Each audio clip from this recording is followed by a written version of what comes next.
Welcome to another episode of the TomorrowZone Catalyst Podcast, where we explore our curiosity and dive into interesting topics at the intersection of technology, human-centered innovation, and shaping a more awesome future. I'm your host, Deb Reuben, and today we're joined by the legendary innovator, Bill Stainton. Legendary. He's laughing. Cute. You That's are. cute. You totally are.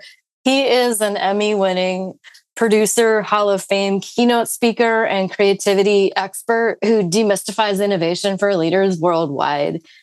With a career spanning comedy, corporate consulting, and now he's diving into cutting-edge AI applications, Bill is a master at helping teams unlock their hidden potential and think differently. Today, we'll explore how leaders can harness the power of AI as a thought partner and practical tool for breakthrough innovation in business.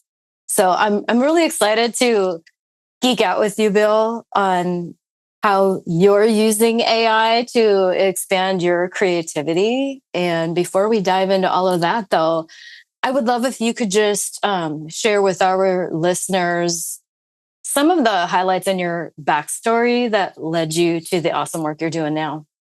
Oh, wow. The infamous backstory. Let's see. I'll leave out the prison years. Uncomfortable to talk about. I'm just kidding. There are no prison years. My backstory, basically, it's a weird background for innovation / creativity specialists. It's weird, but it's not really that weird. I was in TV comedy for 15 years. For 15 years, I produced the longest running, highest rated, and most award-winning regional comedy TV show in the United States. We won a lot of Emmys. Collectively, my team won over 100 Emmys. I was fortunate enough to win 29 of them. We were good at what we did. But here's what we did, Deb. We had to be innovative every week for 15 years, whether we felt like it or not. You know, so many people, and you know this because this is your world also, so many people think that innovation is this magic lightning bolt that just strikes, and it strikes the gifted few and only very seldom. And let me tell you something. When your paycheck depends on you being innovative, like every week, no matter what else is going on in your world, in your life, you can't afford to wait for some magic lightning bolt in the sky. So I learned, boots on the ground, practical, day-to-day innovation. And that's how it worked out. By the way, I have to brag a little bit because one of my our alumni, former writer of mine, former lowest paid writer on my staff, just got honored with the highest civilian honor in the United States, the Presidential Medal of Freedom. That's my buddy, Bill Nye the Science Guy, who started off as my lowest paid writer on my TV show. Oh, my goodness. A little bit of bragging. Cool. Yeah. You should brag about that. I mean, not many people get to say something like that. So I was always hoping that, of the entire team, I'd be the first one with the Presidential Medal of Freedom. But no, Bill Nye. Okay, I'll give it to him. I mean, he's an icon, sir. That is so cool. Anyhow, that's my background. That's where I learned about innovation and creativity by doing it every week, by leading an amazingly creative, innovative team. And that's kind of a subset of leadership that a lot of people don't talk about. There's a lot of people talk about leadership. There's books on leadership, but how do you lead a creative team? And by the way, my assertion is if you're a leader, you do lead a creative team, whether you know it or not. And if you don't know it, you're missing out on a huge resource. Every team is creative if you let them be. But there are a few little different things about leading a creative team than just general leadership. So those are the kind of things I learned. Those are the kind of things that I bring in to my work as a keynote or as a facilitator, as a consultant in the worlds of innovation, creativity, and, like you said, thinking differently, because that's what it's really all about, thinking differently. Yeah. Well, and that's so important today with so many things that are changing so fast. And, one of the things that's top of mind for a lot of the leaders that I talk to is AI. I mean, like, a day does not go by where we're not talking about this. Whether it's with my partners or clients, my team, we use it daily. We've been using it since 2016, but with the release of generative AI into the wild with ChatGPT a couple of years ago, Yeah. The progress has been insane. And so I was curious, if we could kind of dive into that theme of helping people think different, because when it comes to really leveraging AI, you do have to think differently. And so I'm just curious, with so much background and history, understanding how to be practically innovative on a daily basis. How has technology influenced the way that you're approaching innovation and idea generation now? Well, first of all, obviously AI is huge. It's only going to get bigger. I was at a lecture this summer that said that AI, and I don't know how accurate this is, but this is based on research. He said that the guy talking said that at this point, AI in general, now AI, we use the term, we just say AI, but there's a lot involved. It's a broader umbrella than most people realize. But let's just generalize. He said basically AI, as of now, which was this summer, has an IQ, an equivalent IQ, as it were, of roughly 155, which was pretty much Einstein's IQ. But he said, but the IQ of AI is doubling every 6 months. So the highest IQ ever measured, I believe, was like 284 or something like that. So AI, if this guy is right, is above that. And within another year or two, it's going to be insane. So we can't ignore it. Yeah. Exactly. We can't ignore it. I know there are still some people who are trying to say, no, I just, I don't have a TV. I don't have a computer. I don't have a cell phone. I don't, I don't do AI. You can make your own choices. But if you're in any kind of a business, you can't ignore it. It's like trying to ignore the internet. Really, that is the biggest parallel we have.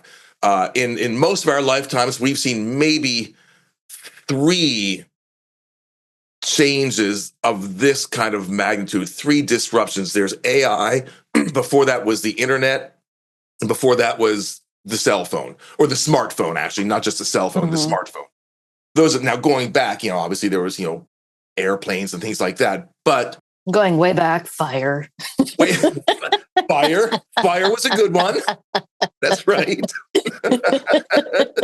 Fire, the wheel. Yeah. The classics. Got to go back. The OG disruption. Yes. So we can't ignore it. But here's what happens. We've got this little part of our brain called the amygdala, which is the fight or flight. It's the thing that responds to fear.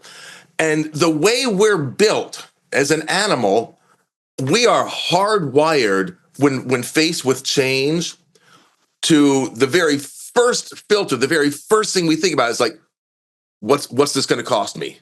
Can this harm me? So right now, I think that's kind of collectively the stage that most people are in. Not some people, but most people, at least most of the people that I work with, whether they care to admit it or not, they're kind of in this, is this going to take my job? I mean, we hear that daily. What's this going to mean? What's the downside of this? And we need to start shifting that because, one, it's not going away. You can't put the genie back in the bottle. It's not going away. So the thing is to figure, okay, how do we partner with it? And that's the shift. That's the mind shift that we have to make. It's not a replacement. It's a partner. That's how I've been using it. Now, that said, who knows what it's going to look like 5 years from now? I mean, ChatGPT, I'm sure you know this too. I mean, it's gotten so much better just in the last 6 months. It's amazing. I mean, as a brainstorming partner, I mean, it really does feel like a collaboration more than just a glorified, search tool. Yeah. That is how we're thinking about it at TomorrowZone. It's our thought partner, and actually we're using it now to challenge our thinking and like assess our ideas so that they can get better. Because if you're surrounded by people going, yeah, all your ideas are awesome, you're probably not getting the best input. So that's true. That's actually one of the ways that we're using it. Yeah, and you actually have to kind of train ChatGPT not to do that, because ChatGPT tends to say, oh, great idea. Yes, let's go in that direction. Yeah, it's almost like an overexcited puppy. Oh, that's awesome. It is big golden retriever with the tail knocking over everything. Yeah. But one of my favorite prompts or ways to use it is to load in, like, here's an outline of a keynote I want to give, or an outline of a book I'm working on. I'm just about done with the book. We're gonna have to talk about that later too. Okay, and I put the outline in there, or here are some thoughts for a blog post or an article or something. And then one of my favorite prompts is, okay, what am I missing? It's just, oh, well, you might want to talk about this, and it'll give me its response. And yeah, I might not. It's still up to me. I still get to choose, but it's as if we had a paid research intern, or assistant. And it's still fallible. It's getting better, of course, but it's still fallible.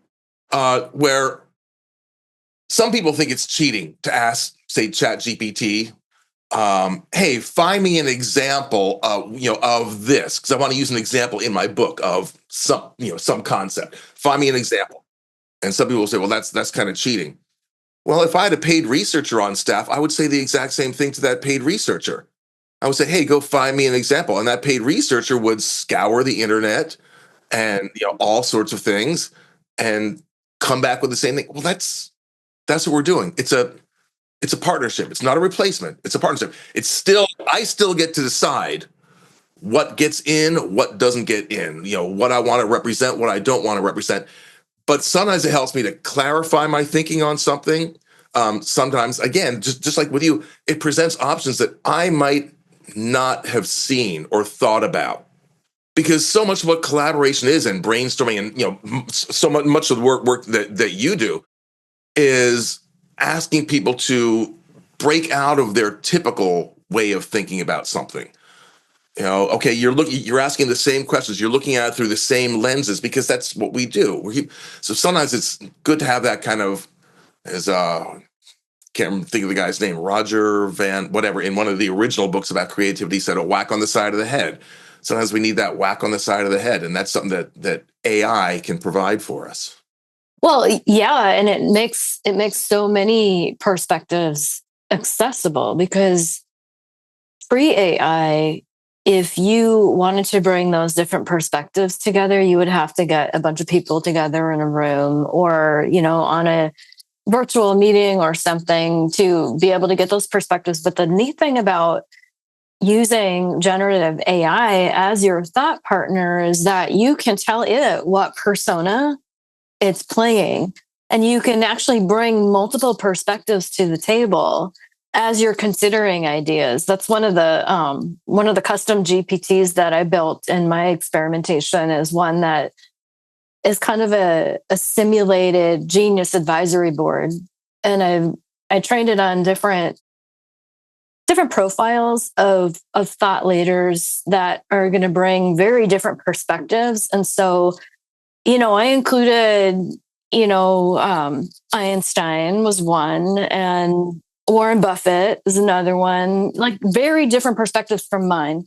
Right. But then also created a couple personas that were kind of at the intersection of different, types of perspectives that I needed, but I didn't know who would actually fit that profile. So we actually created a character. And so now when I want to really assess an idea or a strategy that I'm thinking about, I can actually pose it to this little simulated advisory board. And then I have it give me, critical feedback. But I tell it, ask me clarifying questions one at a time, no more than 4, so that it doesn't go wild with, 100 questions and then we don't get anywhere. Yeah. But it actually is a partner to clarify my thinking. And so in the relationship, the AI is the thought partner, but I'm still the thought leader. Yeah, that's a really good distinction. You are the thought leader. That's the thought partner. That's really good. I like that. Yeah. Just, keeping AI in its place. And I think that shift in how we're thinking about AI as a tool to enhance what we do as humans so that we can be better humans can actually kind of help get over some of that fear or overwhelm. You mentioned you help leaders to help their teams be innovative and creative.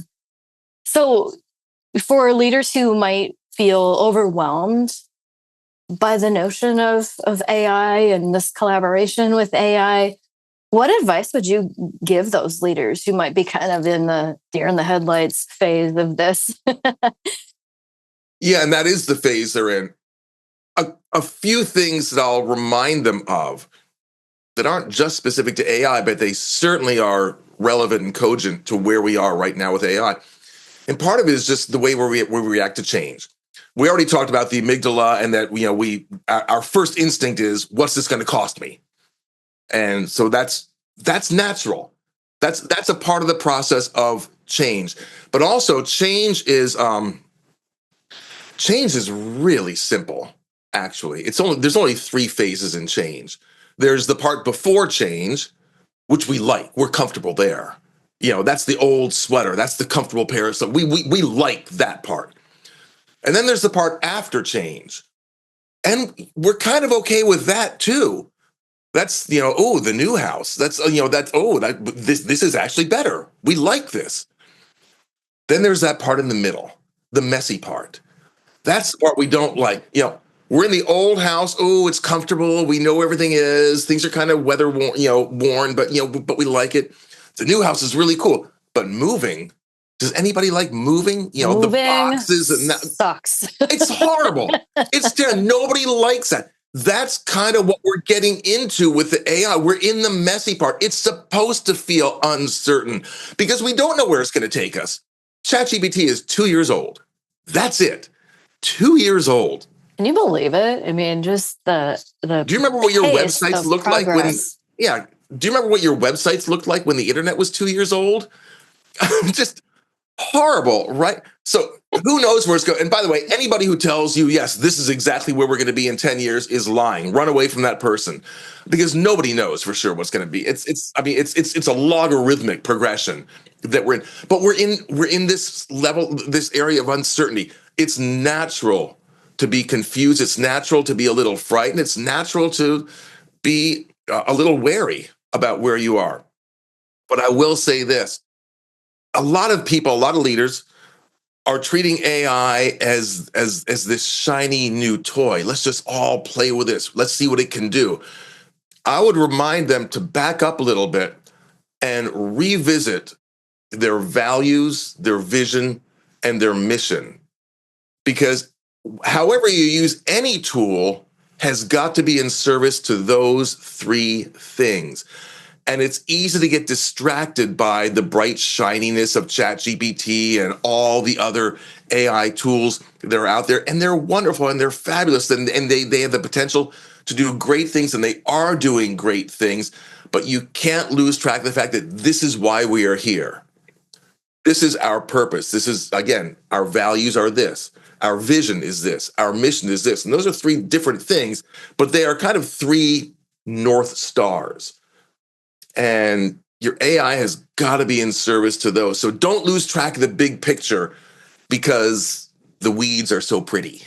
Yeah, it is really easy to get caught up in tools, tactics, and toys rather than, focusing on delivering real value that ties back to that purpose. That's actually one of the things we're focusing on in our new Intelligent Automation Catalyst workshop. We help companies to really define what's going on across their organization and take a look at, where are the revenue generating opportunities? Where are the pain points to figure out, as we're learning about AI capabilities, how can we map those to the problems that would really be valuable to solve in service of the purpose and the mission and the values of your company? And so, that's that. I agree. It's so important to step back and zoom out a bit and go big picture and really understand the why behind the actions that you're taking and the decisions that you're making right now in what you're learning about AI and the experiments that you're doing and the way that you're going to apply it to bring value to your business or your personal life.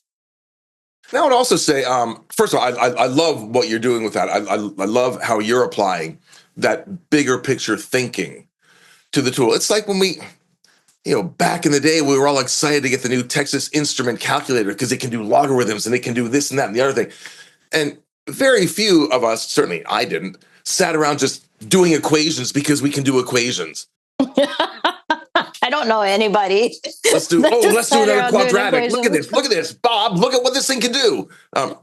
That's all well and good, but once we got past that phase, for those who were in that phase, then it was just like, oh, I need to solve this problem. Oh, this tool can help. That's what AI is, and some of the things it is solving is great. I was just speaking to a pretty fascinating group there. Basically, armored car or armored truck people. These are the people who they're in the armored truck business. Brinks and those kind of things, and it's fabulous because I was talking with them about how they're using AI and certain things, like they know that behind this wall there's supposed to be 3 people. AI can tell me or behind this door. If there are fewer or more than 3, it won't unlock the door. Oh, wow. That's cool. They've got smart vests. I mean, we talk about AI and we're talking about, like ChatGPT, but there's also, wearables and things like that are getting smart. So some of these, drivers have vests, of course. You want to have, bulletproof or at least bullet resistant vests. But some of them have vests that are tied, not literally tied, but connected with AI drones. So as they're walking, the drone can tell them what's around the corner. Oh, wow. But that's all in service to safety. It's not just, let's do this because we can, because it's cool. I mean, yes, it is cool, but it's serving the value of safety, which is the primary value, safety. So I mean, it is doing cool things. Yeah. Well, I'd love to geek out a little bit on some of the ways that you're applying AI. And, I know you mentioned that you're using it to help you write your book. Can you share a bit more about that collaboration? And what is your book about, by the way? It's about innovation. It's called, let's see, what is it? I'm at the point where I'm so inundated within editing that I tend to forget the details. It's called Innovation Unleashed: How to Transform Your Business by Finding the Ideas That Matter. Oh, cool. Or something like that. I could be off by a couple words there, but it's basically simplifying innovation. Say, look, here's the manual. Here's how to do it. It's easier than you think. So here's why you think it's hard. Here's why it's not. And here's how to do it. Anyway, that's what the book is about. So I knew the kinds of things I wanted to have in the book. So I came up with a proposed outline and I fed that into ChatGPT. Said, hey, here's what I want to work on. Here's my background. Now, my ChatGPT already knows my background. It already knows, the Bill Nye story. My ChatGPT knows that my show was called Almost Live and we did this and 29 Emmys. And, it knows all of that. It knows what my take on innovation is. It knows, like, here's your IP around innovation, the little things that you talk about that are cool and exciting. So it knows all that. So it could look at the chapter outline, and again, I could ask it a question like, okay, what am I missing? Is there anything in here that I should take out? Because it's just, that's a nice to have, but that's not really. I mean, here's what I want the book to do. Here's the overall picture. Here's the outcome I want. Here's what I want the reader to do, think, act like when they're done reading the book. Okay, so what is superfluous? What shouldn't be there? And what am I missing? And it gave me some things, and some things I agreed with and some things I didn't agree with. It was kind of tough when it told me that some of your children are ugly. No, they're not. No, my children are beautiful. But, maybe they are. Maybe this is good. It's interesting, though, in that collaboration, because I've had that happen, too, where it's like, yeah, this probably isn't your best idea. Right. But when you're having that conversation with a non-human, it just feels a little bit more safe to go deeper and explore that more, because you don't feel that dynamic of judgment. Well, That you would got happen if you were psychological doing that with a safety. person. Yeah, yeah. Yeah. You got psychological safety because there's an anonymity there. Yeah, yeah. So it's like, oh, this is like a therapy session. Okay, so nothing I say leaves this room, right? We've got attorney-client privilege. We've got doctor-patient privilege here, right? Yeah. It is kind of easier to explore some of those things, some of those tougher decisions that might be a little personal. And I don't mean personal, for the obvious reasons, but just personal because, like, oh, I'm kind of married to this idea. Tell me why this isn't good. And sometimes it's fun to ask it that, even for an idea that okay, I'm absolutely going to use this idea. Ooh, but tell me why I shouldn't. Just to play devil's advocate. Mm-hmm. It's kind of nice and can be a real eye opener. But it's also good because you talked about the various personas, and this is something a lot of people miss. But it's kind of like basic generative AI, where you tell ChatGPT, okay, you're a reader of the book. Here's who you are. Now read through this and tell me what your thoughts are about it. Were you surprised by anything? Was there anything that made you think? One of these, was there anything that made you think, ooh, I never thought about it that way before? Or was there not? Because if there's not, I need to do some deeper thinking on my own about this topic. Or I can say you're a potential publisher. Would this book be of interest to you? Whatever. Again, you tell it the persona you want it to have, and okay, take a look at this now. But I've gotten to the point now. So I used ChatGPT to help me refine the outline. And then I had it actually, okay, here's what I want to say. Help me draft out some things. So it drafted some certain things out. Once I did all that, I thought, okay, that's not bad. I mean, it told me, once I got to the point of like, okay, here's what I'm going to say.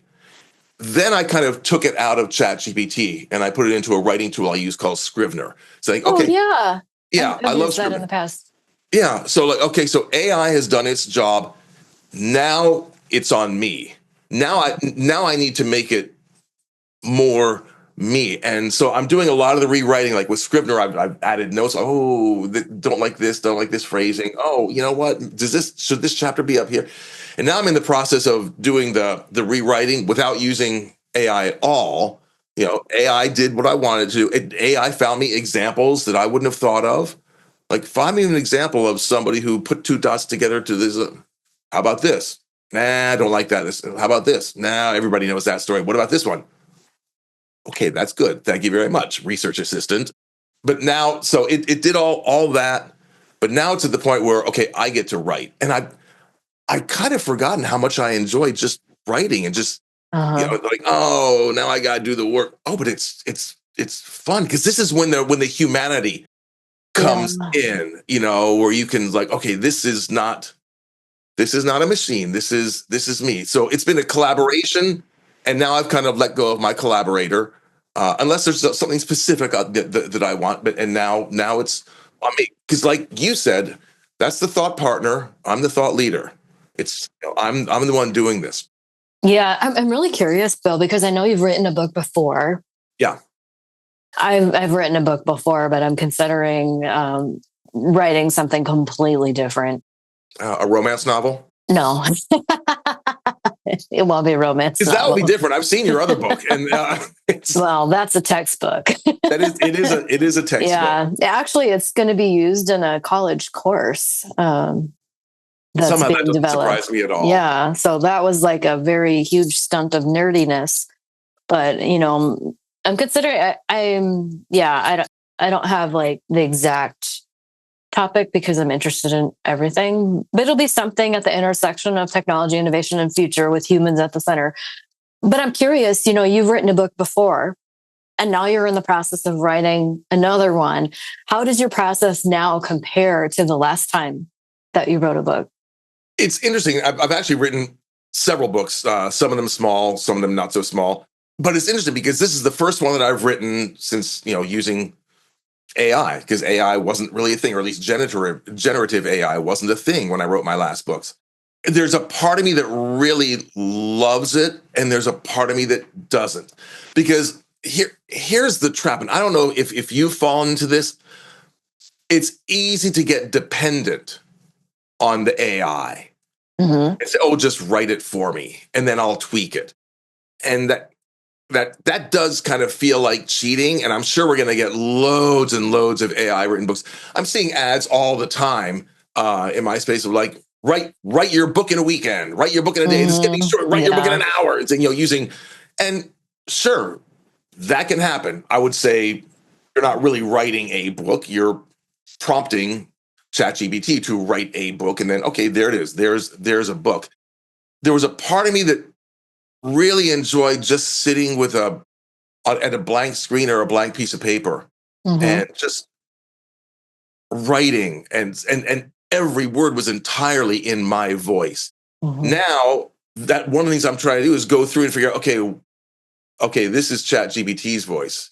I've got to rewrite this in my voice. So I still haven't quite figured out the exact partnership that I want to be. Because again, it is easy to get dependent. You've got this tool that can do an awful lot, but at what cost, somewhat. I'm not sure I'm expressing that well, but. No, I understand what you're saying, because I've run into this as well.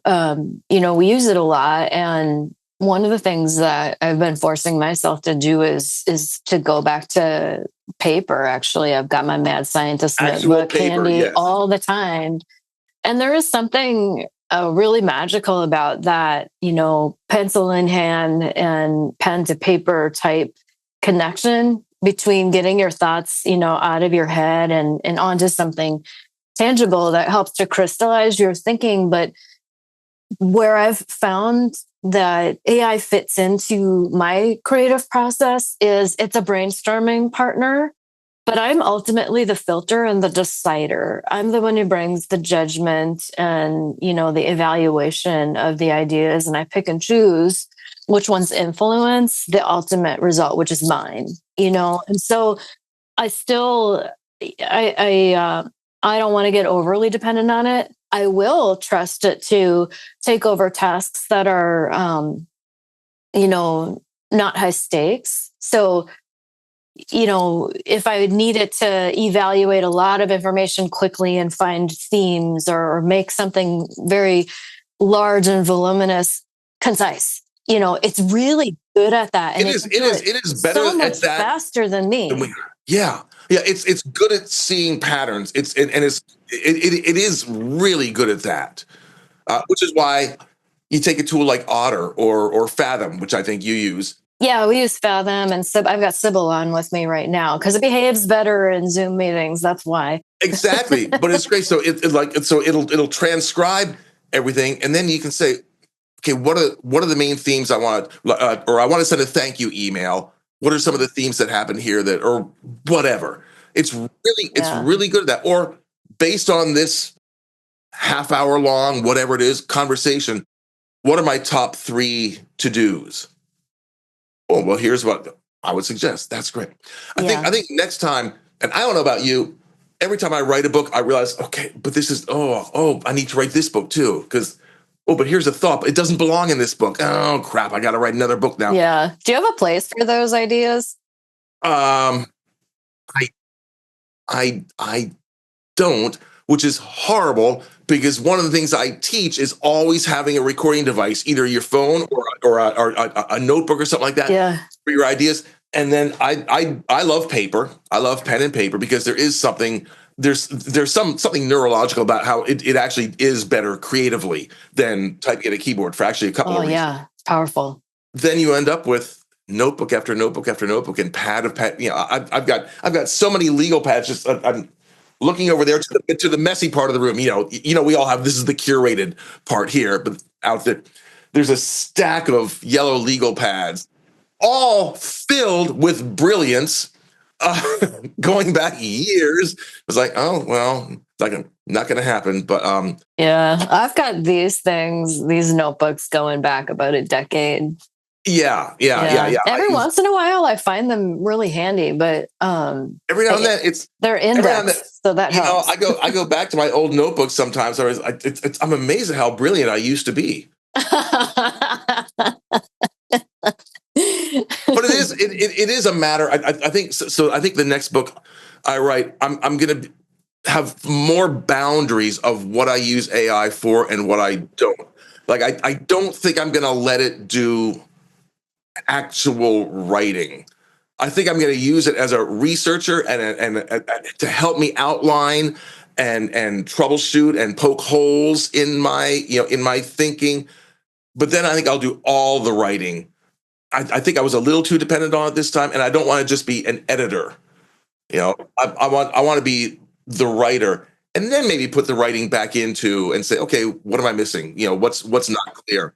It's almost like, I wonder how it relates to your background. When you were doing your comedy show, you mentioned that you had multiple writers. One of them was Bill Nye. Yeah, so you had like this creative team that was collaborating to come up with what ended up being your show. And that's kind of how I see AI. It can play the role of a creative team that contributes to, but ultimately, what you produce, I think that AI can contribute a lot, but ultimately, I think we're going to have a desire for things that are genuinely human. I think that's what we're moving to. And I'm seeing that with some of my clients. I'm seeing increased value on things like storytelling, corporate origin stories, things like that. I'm seeing an increase, not universally, but I'm starting to see trends of increased value on quiet time, space, time to think, because since AI can do other things, and you and I have talked about this, sometimes it seems like we've lost the ability to actually just sit and think. And that's a very human thing. Or to get these outside influences. I just read an article just before hopping on this call about how Hemingway used to go to museums, and he was very inspired by the art of Cézanne. He said, Cézanne really taught me a lot about writing, although Cézanne was not a writer.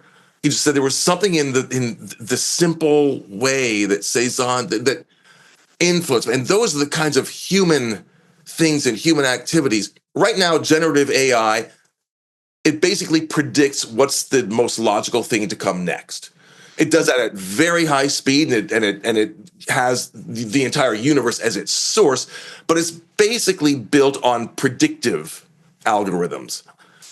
You can't predict a writer going to see Cézanne and going, "Ooh, there's something here," or listening to the fourth movement of Beethoven's Ninth and going, "That's what I want my book to sound like." Not literally, but I want that sense of like, "Oh my gosh, this is muscular and powerful and emotional and whatever." Well, and Bill, those are all the things that AI doesn't have. So if we think about AI as a machine intelligence, it's not an embodied intelligence. And that's what we bring as humans, because you use some really interesting words there: muscular, emotional, the things that come with soul and a human body. Like, AI can't do those things, and it can't sense the things that we sense. And therefore, even though it can recognize patterns and connect the dots in interesting ways at high speed based on past data, it still can't create those breakthrough connections like we can as humans, because it's missing a lot of what makes us human. That's right. It can simulate it to some extent, but it's not the same. And I think that's what we have to remember. Just like with the calculator, here's what it's good at, so I'll use it for. Here's what it's really best at. Let's use the appropriate tool for the appropriate job. And here's what we can do. AI is not going to set I talked about values, vision, and mission. AI can help us think about that, but ultimately that's a human decision. Like, what are our values? Is it ethics? Is it innovation? Is it, whatever they are? Is it just profit above everything? Whatever. Those are human things, but still, AI it's a tool. It's a fabulous tool. It's a disruptive tool. It is. There's no question. It's probably going to be the greatest disruptor of our lifetimes. We thought it was the internet. We thought it was the smartphone. AI is going to be much more disruptive than that. But here's the thing. If you take the letters in the word disruptive and rearrange them, they spell opportunity. Oh, wow. And that's why, no, they don't really. They don't. They don't really, but I for a was like second, in my head, I was trying to think, I was thinking, yes, how you are were. you coming up with that? Wait, is that just does it? Wait a minute, there's no D in opportunity. I don't think he's right. I think he's right. Now. Okay, I'm the host of this podcast. Do I call him on it? Do I just go with it? Well, you tripped my brain right there. Yeah. But let's just say it's the flip side. Anyway, if you got your disruption coin, the flip side is opportunity. It's just like with change. There's always opportunity. You look at any of the disrupt. Another thing I would tell leaders who are fearful, don't know what the right word is. ChatGPT, which is the right word that I should about this? I would say every disruption we've ever been through, going all the way back to fire. Every disruption, there have been people and entities that have thrived through it. And there have been some that have just like, oh, I can't do this. I've reached my limit. There are very few wheels that haven't been invented. Look back. When the smartphone came out, who thrived and what did they do? People who develop apps and whatever. I mean, I'm not, trying to say, look, here's here's who the people are. But think about these. When the internet came, who thrived? Who didn't? A lot didn't. Okay, the ones that thrived, what did they do? What are the things they did? Okay, because right now we're in another disruption. Okay, we've seen how victors handle disruption. What can we learn from those examples? There are examples all around us. And it's just, again, thinking differently about it. Here's a situation. It's a situation. We've got AI. We've got generative AI. That's the situation. Okay, think differently. What is the opportunity? Not what might I lose? What's the opportunity here? Because the opportunity is there. You just have to look for it. It's absolutely there. Yeah. One of the questions we always ask is, what's possible now? Right. Oh, things have changed. What's possible now? Oh, that's great. Yeah. Mm-hmm. Yeah. And if somehow we can fool our amygdala to make that the default. Yeah. Man, that would be. Yeah. Crank up the curiosity just a little bit. What's possible now? Awesome. What's next? So Bill, where can people learn more about you? A couple places on my website, billstainton.com. They can learn about me. I need to update it, as does everybody. Always have to update their websites. Yes. I'm on LinkedIn fairly regularly. Again, Bill Stainton. So those are probably the two best places. Awesome. And, reach out if I can help. DM me, reach out, send an email, do something. Awesome. Well, yeah, and you are always stirring up some interesting conversations on LinkedIn in this innovation space and really challenging people to think different. The one I posted today was influenced by some of your thoughts. Oh, wow. That we're talking about, because I talked about, okay, what are some of the non-tech opportunities that people have been seeing? Because I wouldn't have thought about that had I not been thinking about this conversation. I thought, let's take the flip side view of this. So I was thinking about that actually. What are some of the trends that you're seeing apart from AI when you look at the non-tech trends? Yeah, we talked about some of those about, quiet time to think, stories, becoming more impactful. I think just the human connection. It's so weird. It's a paradox. I commented on somebody else's post about this, that we seem to be going in both directions at the same time. I don't know if I should be doing this or this, where because of so much automation and AI and that sort of thing, we're placing a higher value on human to human connection. And yet you still see everybody walking around like this.